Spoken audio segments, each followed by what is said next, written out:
என்ன மாதிரியான சூழ்நிலையில எல்லாம் துணுக்குன்னு கெட்ட வார்த்தை பேசணும் அப்படின்னு வந்துருது. ஏன் இத உனக்கு சொல்லி ஆகணும்? சொல்லுங்களேன். சரி சொல்லி தொலைறேன். துப்பட்டான்னு ஒன்று போடுறாங்க. ஒரு அரசியல்வாதி எல்லாம் போடுற மாதிரி மாலை மாதிரி ஒன்று சைடு போட்டுருக்கோம். பார்த்தா உண்மையில கெட்ட வார்த்தையே வந்துடும். வாயில நல்லா வருது, சொல்ல முடியல சார். ரொம்ப அடிக்கிற மாதிரி லிப்ஸ்டிக் போட்டு பளிர்னு வருவாங்க, பார்க்கவே முடியாது.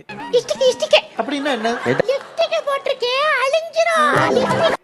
டக்குன்னு சே அப்படின்னு மூணு சொல்லிக்கிற மாதிரி. சிலர் யார் அந்த பொண்ணு பேய் மாதிரி இருக்கு.